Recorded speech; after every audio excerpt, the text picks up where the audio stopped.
بسم الله الرحمن الرحيم. هنتكلم عن complications of peptic ulcer. معاكم دكتور عمرو فؤاد، مدرس الجراحة في كلية الطب. Complications of peptic ulcer can be classified into acute complications and chronic complications. Furthermore, acute complications can be classified into bleeding peptic ulcer or perforated peptic ulcer. Chronic complications include obstruction or malignant transformation. We will discuss every type in detail. Bleeding peptic ulcer. First question is, what is the etiology of bleeding peptic ulcer? To know the etiology, you need to know the source of bleeding.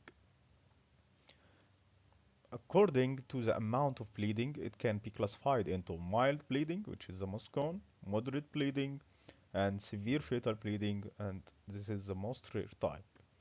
Mild bleeding usually occur from the granulation tissue in the floor of the ulcer due to trauma caused by food ingested by mouse and hitting the stomach.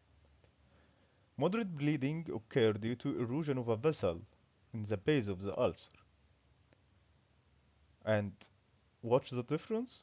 Severe fetal bleeding occurs due to erosion of large extragastric, not on the floor, like the second type, but it's a large extragastric vessel, like splenic or gastroduodenal artery or one of its branches.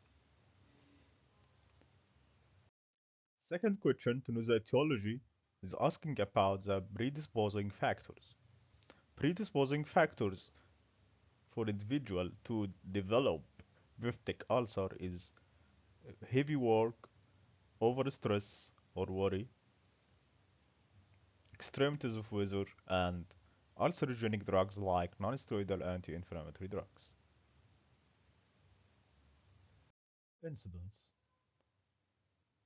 لو سألنا كام عيان عنده peptic ulcer ممكن يجي ب bleeding peptic ulcer, we will find that bleeding peptic ulcer complicates about 20% of peptic ulcer cases.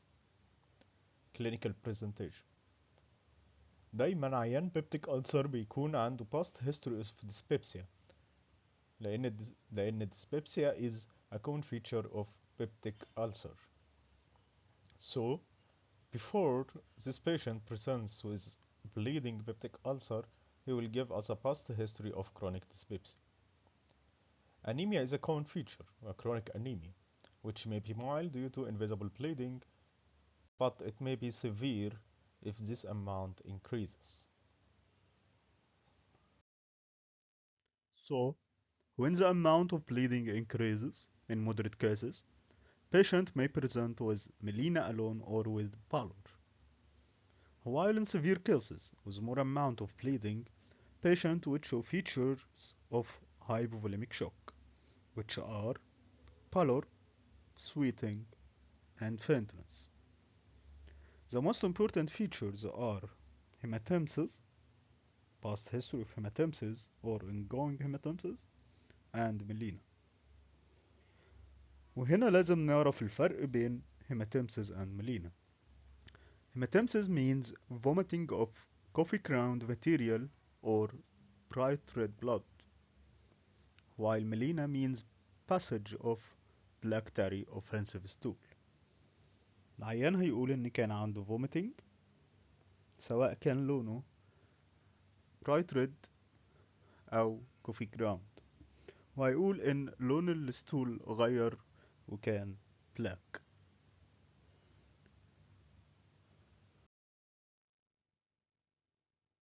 investigations. ايه هي اهم investigations ممكن نعملها لعيان bleeding peptic ulcer؟ اهم الانفستيجيشن اللي ممكن تتعمل are imaging investigations like selective celiac angiography زي الصورة الأولانية. بنحاول نرسم الفيسلز ونشوف الستاتس اوف vessel، وده بيخليها beneficial in bleeding peptic ulcer cases. بس بصراحة في الأكيوت setting the most valuable will be upper GI endoscopy. It is the most important investigation for bleeding peptic ulcer.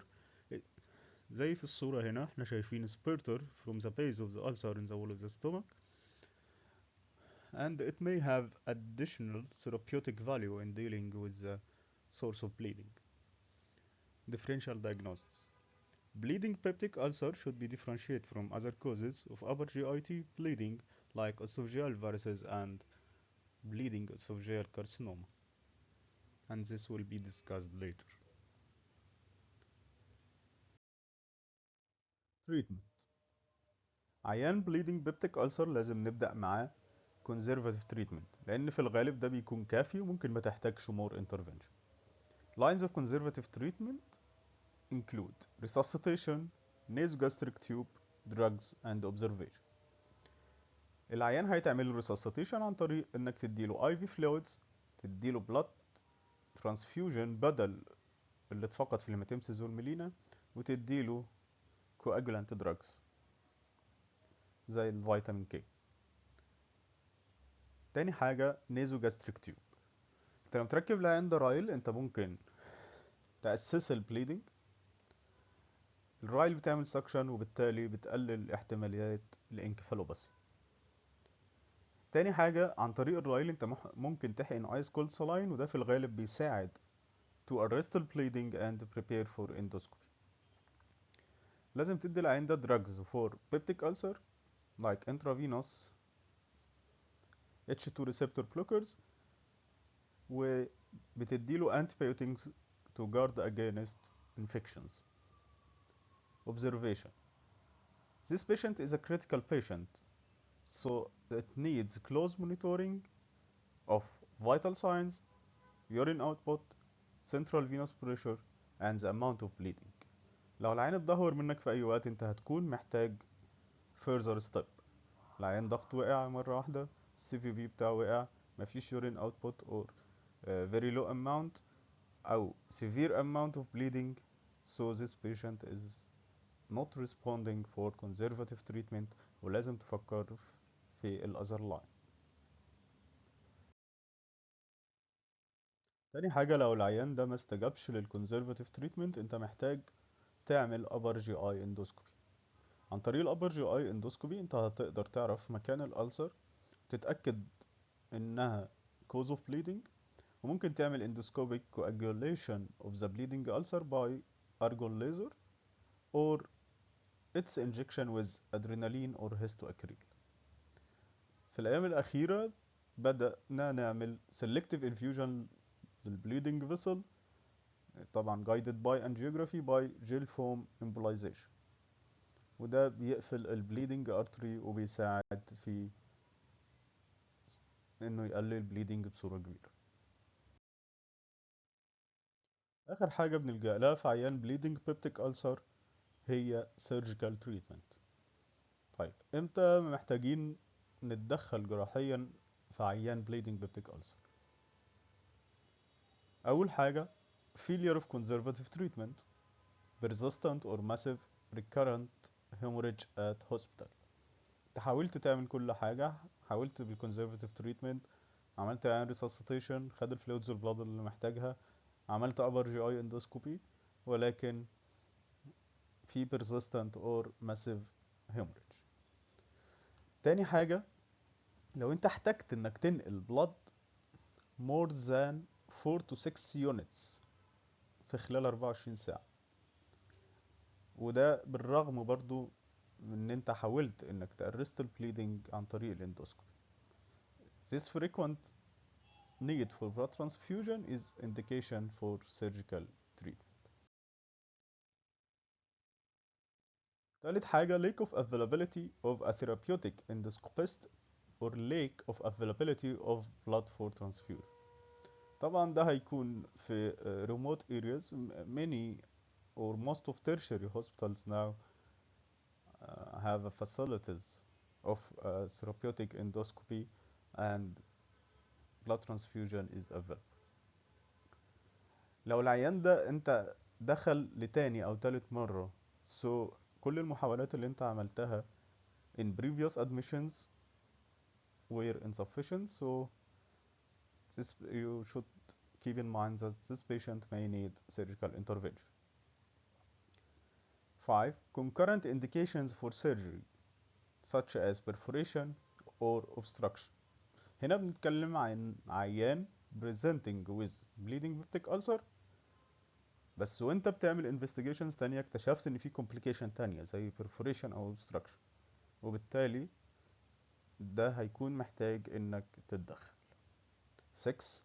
Old age more than 60 years due to atherosclerosis and low cardiac reserve or those presenting in shock. في الغالب العيانين الاولد ايج بتكون فرصتهم قليلة، يعني مش هينفع تحاول معاهم بالكونزرفاتيف تريتمنت والاندوسكوبي لفترة طويلة، فانت بتحاول تلحق العيان تعمل له ديفينيتيف سيرجري وهو ماسك نفسه قبل ما يتدهور منه، او ان العيان ده جاي شوكت ونوت ريسبوندينج للكونزرفاتيف ميجرز، so surgical intervention will be life saving. 7. Long ulcer history as dense fibrosis holds the bleeding vessels open.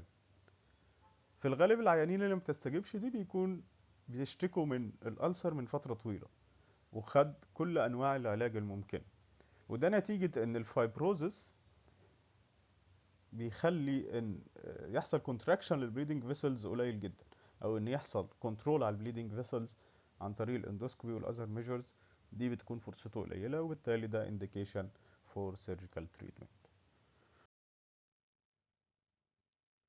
8. High risk lesions like posterior duodenal ulcer with erosion of gastroduodenal artery or erosion of left gastric artery and lesser curvature gastric ulcer or ulcers which are more than 2 centimeters in diameter. لاحظنا في كل الأمثلة اللي فاتت إن بتكون المشكلة في sizable artery، وفي الغالب أول طريقتين قلناهم زي الكونزرفاتيف تريتمنت والاندوسكوبيك انترفنشن مش هيكونوا sufficient to control البليدنج، انت محتاج تعمل surgical intervention علشان تعمل control على source of bleeding.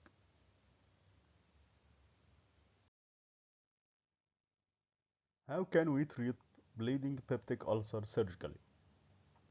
According to the general condition of the patient and source of bleeding. First, in case of bad general condition, we would stop bleeding and no more. Like bleeding from the eroded blood vessel at the base of ulcer is treated by underrunning suture.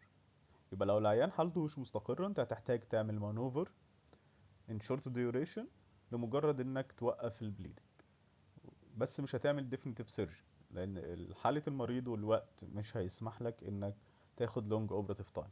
ففي الحالة دي انت هتضطر انك تاخد under running sutures لحد ما توقف البليدنج في البيز of the ulcer. تاني حاجة in case of good general condition definitive ulcer surgery would be beneficial. يعني في حالات الجاستريك ulcer انت هتعمل partial gastrectomy including the ulcer، وبعد كده هتحتاج تعمل bypass بالطرق اللي احنا هنقولها بعد كده. لو في duodenal ulcer انت هتاخد برضو under running sutures in the ulcer، بس هتحتاج تعمل vagotomy لان هو ده المين كيز، الفيجاس innervation لازم تقطعه.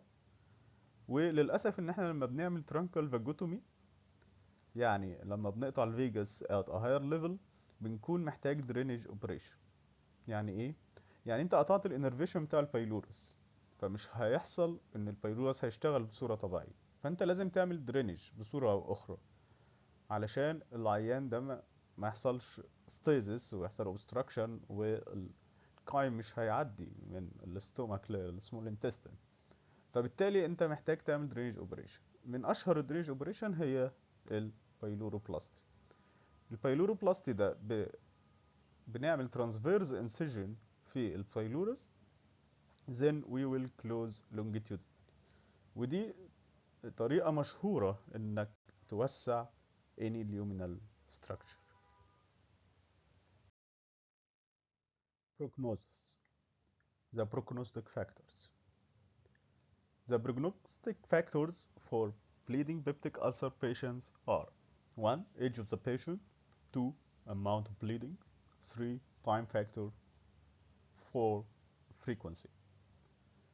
أكيد العيان الأولد ايج هيكون prognosis بتاعه أسوأ من عيان young age علشان atherosclerosis or low cardiac reserve and all comorbidities which may present. تاني حاجة amount of bleeding. أكيد لو العيان نزف كمية كبيرة واحتاج transfusion لأكتر من 6 units of blood, it carries bad prognosis. time factor. إن العيان يجي بأتاك واحدة ونزف فيها moderate amount أو large amount، ده أسوأ كتير إن يكون العيان ده فقد كمية أكبر بس على long time. يعني لو العيان حصل له attacks of minimal bleeding على 3 أيام let's say، ده هيكون أحسن كتير من إن هو يفقد مرة واحدة كمية أكبر كذا لتر من البلد في الهيماتيمسيس والميلينا في يوم واحد. الفريكونسي أكيد بتأثر. العيان اللي جايب فيرست أتاك اوف هيماتيمسيس أكيد بيكون مصيره أحسن كتير بالعيانين اللي بيجوا in third and fourth attacks. The second complication of peptic ulcer is perforation. Perforation usually occurs due to ischemia, which leads to sloughing of the base and later on perforation. This initial ischemia is caused by endarteritis obliterans. The same factors causing exacerbation of the ulcer are risk factors for ulcer perforation, like work, heavy work, worry, weather, drugs like analgesics, increase in intragastric pressure in case of heavy meal and straining, and lastly sodium bicarbonate. Pathology. Ulcers which usually perforate are commonly found on anterior aspect of the duodenum or anterior aspect of lesser curvature. Rarely, a posterior ulcer may perforate into the lesser sac. What are stages of perforated peptic ulcer? 1. Stage of perforation. Peritoneal, it causes peritoneal irritation and it lasts for 2 to 6 hours. In this stage, it occurs a sudden escape of irritant gastroduodenal contents in the peritoneal cavity results in intense chemical irritation. Stage of peritoneal reaction lucid interval. في الستيج دي الجسم بيبدأ يتعامل مع ال escaped gastroduodenal contents عن طريق secretion of copious amount of peritoneal fluid وبالتالي بيحاول يعمل dilution. This stage is invariably followed by diffuse septic peritonitis.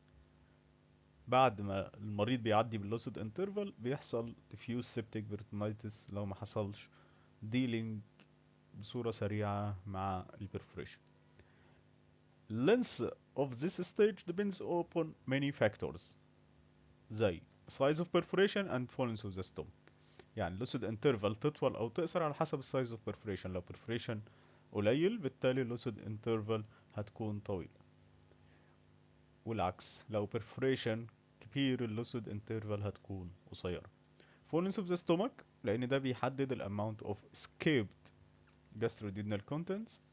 ففي اللارج perforation هيبقى فيه large amount of escaped gastroduodenal contents وبالتالي lucid interval هتكون قليلة. أما في ال small perforations this amount of escaped contents will be small and so longer lucid interval. برضو ال general condition of the patient بتحدد length of lucid interval. يعني patient with good resistance and general with good resistance and good general condition will have longer lucid interval. Site of perforation is another factor which determines length of lucid interval, as it's longer in duodenal ulcer than gastric ulcer with better prognosis due to small size, high acidity, and empty stomach. ده طبعا احنا شايفينه لوجيك لان اكيد لان البرفوريشن الكبير اكيد هيكون اللوسيد انترفال بتاعته قليله والبروجنوزس بتاعته اقل، وفي الغالب ده بيكون gastric perforation. اما الديودنال perforation بيكون smaller in size وليه factors كتير تخلي البروجنوزس بتاعه افضل. Also in duodenal ulcers, the contents pass along paracolic gutter to right iliac fossa, while in gastric ulcers the contents pass freely to general peritoneal cavity.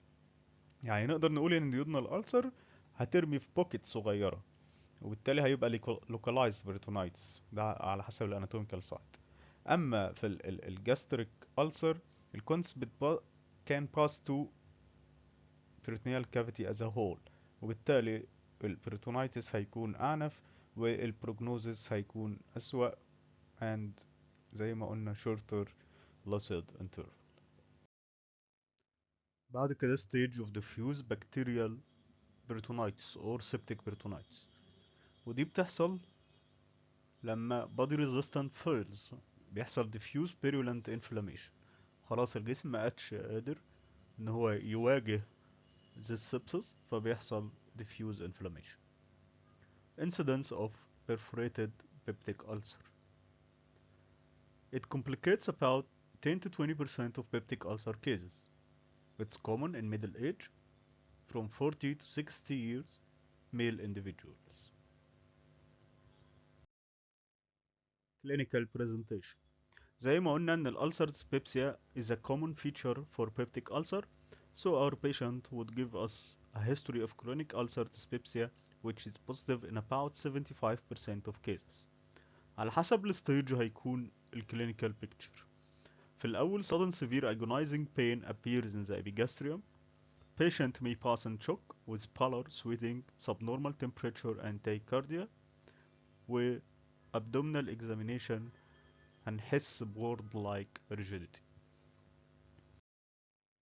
تاني حاجة in stage of lucid interval the patient feels false improvement and looks better as pain diminishes and temperature rises.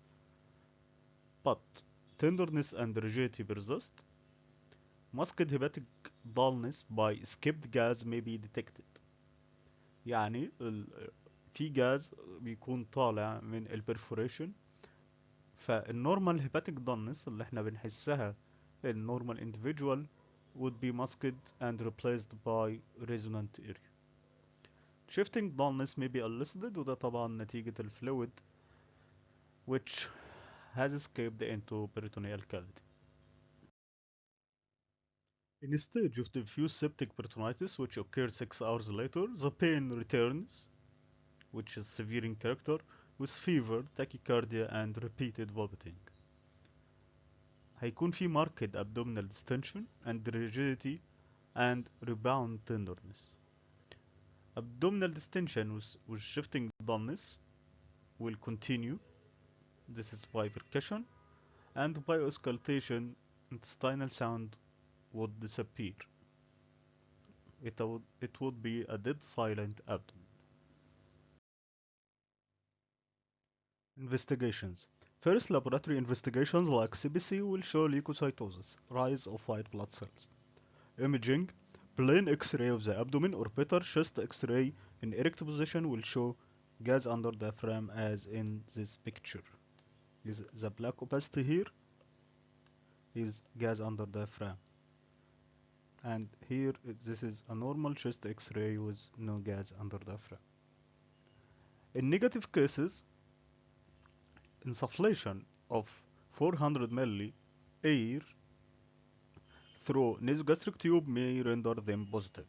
يعني في بعض الأحيان بيكون الجاز مش sufficient إن هو يبان في الإكس راي as gas under cowl of diaphragm. وفي الحالة دي لو احنا شاكين بالكرايتيريا التانية إنها perforated peptic ulcer، فاحنا بنحاول نزود الاير which could escape through the perforation by injecting 400 milli air through the NGT.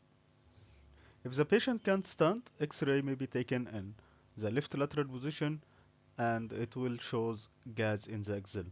في بعض الحالات البيشنت بيكون حالته العامة سيئة جدا لدرجة ان هو ما يقدرش يقف علشان ناخد فيلم erect and do plain erect X-ray. في الحالة دي بنخلي البيشنت ينام على جنبه، و في ساعتها البرفوريشن express itself as presence of gas in the axilla. Sometimes we will need to use contrast by doing perimeal, and in this case we will find that there is escape of dye through the perforation, but it carries many hazards because letting an irritating chemical entering the peritoneal cavity is very dangerous. By abdominal ultrasound, a turbid fluid may be found in peritoneal cavity. Normally, no free fluid is found in the peritoneal cavity, but in case you found a turbid fluid in the peritoneal cavity, it denotes that there is an abnormal content which usually with other features supporting the presence of perforated peptic ulcer. Differential diagnosis. Perforated peptic ulcer بتعمل a case of acute abdomen. So it should be differentiated for other causes from other causes of acute abdomen, especially acute pancreatitis, which also presents as the gastric pain. Treatment. First line of treatment is resuscitation. This patient is a risky patient who may pass into shock stage at any time. So you should resuscitate by intravenous fluids, blood transfusion, antibiotics, and nasogastric suction, the same lines of conservative treatment used in bleeding peptic ulcer. Second, conservative treatment or non-operative management. It's indicated only in poor risk patients unfit for surgery. It is not recommended for routine use. It includes the resuscitation as before with close observation for the hope of spontaneous closure and localization of infection. صراحة الاوبشن ده اوبشن مش ظريف جدا لان انت انك تسيب perforated peptic ulcer without operative intervention ده لازم تكون مجبر عليه بصفة كبيرة. يعني يكون البيشنت الجنرال كونديشن بتاعته ما تستحملش اي تدخل خالص، واي تدخل هيكون فيه خطورة سواء في من ناحية الاوبراتيف تروما او من ناحية الانستيزيا. فبالتالي ممكن تسيب العيان ده under observation على امل ان البرفوريشن يقفل لوحده. Surgical treatment for perforated peptic ulcer. It is a treatment of choice. It should be done as soon as patient is resuscitated. It depends upon the general condition of the patient. In bad general condition, simple closure and no more. Simple closure is done with 3 interrupted full thickness sutures over Graham's omental flap. يعني ايه؟ يعني احنا بناخد 3 غرز علشان نقفل بيهم البرفوريشن like this picture. خدنا 3 غرز، قفلنا البرفوريشن، وبعدين بناخد جزء من الاومنتم which is called omental flap. This is a part of omentum which has been pulled up here over the perforation to cover it and reinforce our repair. بصراحة in very bad condition we can do a more simple maneuver which is just drainage. The peritoneum is irritated by gastrointestinal escaped content, so we can do 2 incisions into right iliac fossa and left iliac fossa to help drainage of the escaped gastrointestinal content. Then let the patient improves and close monitoring. After the general condition improves, a definitive surgery for perforated peptic ulcer can be done. In good general condition, definitive surgery can be done. يعني لو المريض جاي في حالة كويسة من الأول at early stage, some prefers to do definitive surgery at the first scene. زي in this first picture, partial gastrectomy of the part including the ulcer was done, and then gastrojejunostomy has been done to re-establish continuity from the stomach to small intestine. In this second picture, distal gastrectomy was done and Perlos type 1, which means gastroduodenostomy, has been performed.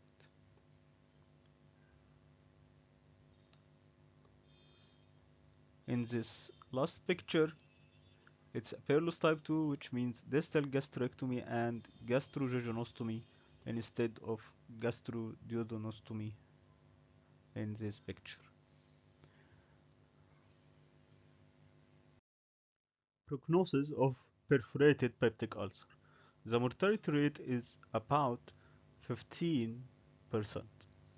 بصراحة دي نسبة عالية إن 15% من عيانين perforated peptic ulcer في الغالب ما بيعدوش due to late presentation and complications.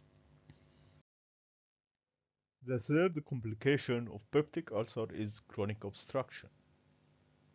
In case of duodenal ulcer obstructing gastrointestinal tract, it's called gastric outlet obstruction. Etiology: cicatrization of duodenal ulcer. Pathology: the pylorus cicatrized and stenosed.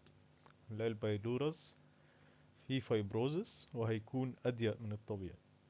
The stomach at first hypertrophies, then it fills and dilates. The huge dilated stomach may reach the pelvis. The small intestine free and collapsed. هنا هنلاحظ انه مشي مع قاعدة أي obstruction, proximal dilatation and distal collapse. What are the complications of chronic gastric outlet obstruction? First, metabolic hypercholoremic alkalosis due to chronic hydrogen and chloride loss. هنلاقي انه بيحصل alkalosis لان ال HCl هيكون lost in vomiting وبالتالي هيحصل metabolic alkalosis as a compensatory mechanism. هيحصل electrolyte deficit in the form of hyponatremia and hypokalemia. هيحصل dehydration and maybe pre-renal anuria, loss of body weight and hypovitaminosis. In case of antral stasis هيزيد الجاسترين هرمون وبالتالي هيكون فرصة تكوين ألسرز جديدة ممكنة. هيحصل respiratory infection pneumonitis due to inhalation of vomitus. ده طبعا في severe cases.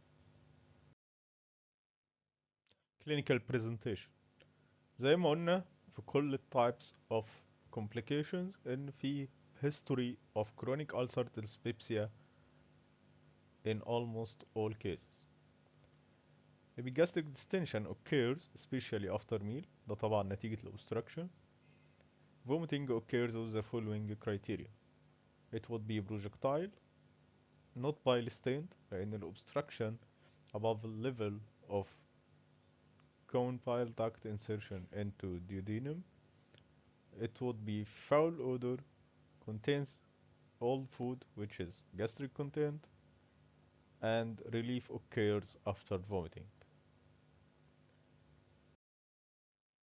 Also, as a result of obstruction, it would be progressive constipation present, visible peristalsis in the epigastrium from left to right, succussion splash may be elicited, and picture of more complications like dehydration, tetany, and electrolyte deficit, which are all complications of obstruction due to vomiting or malabsorption.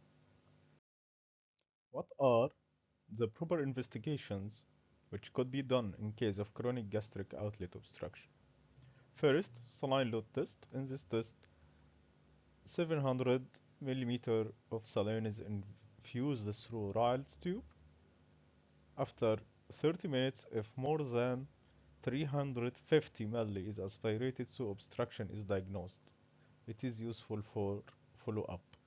بمعنى انك ممكن تعيد التست ده وتشوف ال amount of aspirated saline again. If it is less than 350, so it's improving, and calculating the serial amount of aspirated saline would help us in follow-up. The second, which is the more important than this load test, is barium meal. Barium meal in case of chronic gastric outlet obstruction may reveal the following: hugely dilated stomach, which may reach the pelvis, and it may take the J-shaped stomach.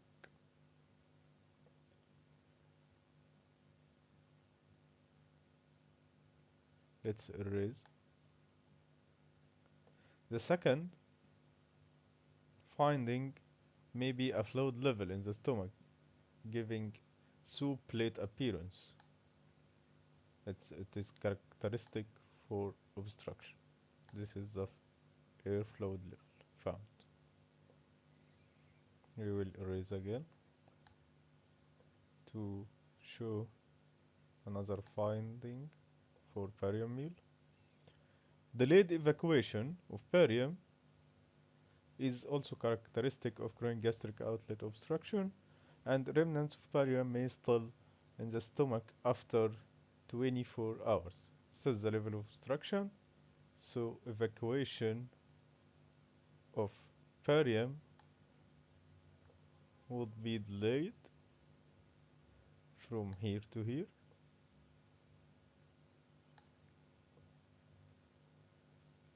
Yes, evacuation of barium would be delayed. This is the level of obstruction, and remnants may still in the stomach from barium after 24 hours. By taking a general look, this is the shape of barium meal in case of gastric outlet obstruction. The third important investigation is endoscopy. Upper GI endoscopy may fail to pass to the duodenum لما يكون عندك obstruction في البايلوريك area، بالتالي المنظار مش هيعدي to the duodenum لأن السكة مقفولة. It may exclude malignant obstruction as by endoscopy you can detect any external compression or over the duodenum or intraluminal masses. Endoscopic hydrostatic balloon dilatation can be performed. يبقى دي therapeutic benefit ان انت ممكن وانت جوه بالمنظار انت داخل بيه اصلا diagnostic but you may use it as a therapeutic tool by doing dilatation. Serum electrolytes, which is a laboratory investigation, can be used to detect electrolyte and acid-base imbalance, which are common complications in case of obstruction. Differential diagnosis. Gastric outlet obstruction should be differentiated from other causes of obstruction, especially malignant one, and this will be discussed later. Treatment. ازاي هنتعامل مع حالة gastric outlet obstruction؟ في الأول conservative treatment would be an option and it is indicated in the following. In mild cases, in case of only pylorospasm, which may relieve after conservative treatment. Second, in cases which are unfit for surgery, it occurs it occurs in presence of many comorbidities or vaginal condition, and conservative treatment includes the following lines. First, nasogastric suction through nasogastric tube with gastric lavage to decompress the stomach and regains its tone, allow pyloric edema and spasm to subside. انت عندك مشكلتين، عندك edema وسبازم في البايلورس تحت، وعندك فوق distension في الاستومك. انت محتاج تعمل decompression للاستومك عشان ترجع التون للوول بتاعها، ومحتاج ان البايلوريك اديما دي تقل والسبازم يقل علشان الموتيليتي ترجع نورمال. النيزوجاستريك تيوب بتسهل لك الموضوع ده علشان هي بتعمل aspiration لكل ال obstructed fluid inside the stomach. بعد كده ممكن تعمل سالين لود تيست اللي احنا قلناه قبل كده علشان تعرف البيز لاين بتاعك قد ايه، وتبدأ تعمل فولو اب وتشوف الاسبيريتد سالين اللي طالع في ال NGT اقل او اكتر، فده بيتيح ليك الكومباريزون اند فولو اب. هتعمل correction electrolytes or fluid deficit through intravenous fluids fortified by electrolytes. في حاجة مهمة ان احنا المريض ده لازم ياخد نيوتريشن لانه مش قادر ياخد الاورال نيوتريشن الطبيعية بتاعته نتيجة الobstruction and repeated vomiting، فبالتالي total parenteral nutrition would be a choice for chronic malnourished cases. 72 hours later, saline load test is repeated. If it shows good improvement, the nasogastric tube is withdrawn and the liquid diet begins, followed by gradual resumption of solid food. Once العيان اتحسن، انت عايز تبدأ له oral diet as soon as possible، لكن انك تبدأ فجأة او مرة واحدة مش هيكون اوبشن كويس، فبالتالي احنا بنبدأ sips of water وبعدين بنبدأ soft diet ونبدأ نزود gradually till patient returns to his normal life. Surgical treatment is the most effective in most cases of chronic gastric outlet obstruction. First, you will need to prepare this patient properly. Second, the procedure will depend upon the age and general condition of the patient. If old patient with bad general condition, you will only relieve the obstruction by gastrojejunostomy, which is a simple maneuver. Pyloroplasty can't be done in this case due to marked fibrosis in the pylorus. If young patient with good general condition, so you can do definitive ulcer surgery, as we said before, vagotomy and gastrojejunostomy as a drainage operation, or subtotal gastrectomy and Perlos type 2. Then we will talk about hourglass deformity. In case of cicatrized gastric ulcer, stomach will take the shape of teapot or hourglass.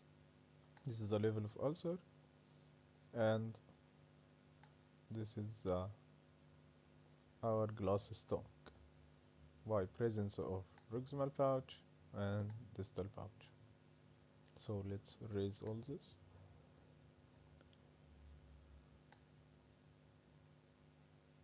Clinical picture and complications would be the same as pyloric obstruction. Investigations would include barium meal showing the persistent deformity and endoscopy. In case of endoscopy, when endoscopy reach the site of cicatrized ulcer, it would see the narrowing and the deformity with presence of proximal and distal pouch would be apparent. In case of barium meal, the persistent deformity is also apparent by presence of proximal and distal pouch, and this is the site of narrowing of the cicatrized ulcer. So this is the appearance of hourglass or teapot stomach. Treatment. Treatment of hourglass stomach is mainly surgical. It depends also on general condition of the patient. In case of bad general condition, gastrojejunostomy can be done, anastomosing the proximal pouch to the jejunum, like in this first picture. This is the site of anastomosis. Alternatively, gastrostomy by anastomosing the proximal and distal pouches can be done, but it is not familiar and it carries technical difficulty and many complications, so gastrojejunostomy is a proper choice. In case of good general condition, partial gastrectomy by removing the distal pouch and the isthmus would be beneficial. Then you can choose any maneuver to re-establish continuity of gastrointestinal tract. In this figure, gastro partial gastrectomy can be done if we consider this is the level of cicatrized ulcer, so partial gastrectomy can be done, and then gastrojejunostomy to re-establish continuity. We will erase all this. Okay. This figure below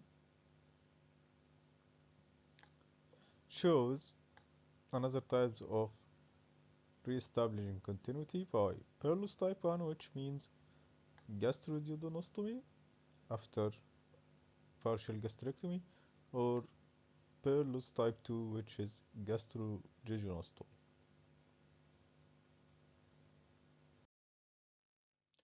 Thank you for attention.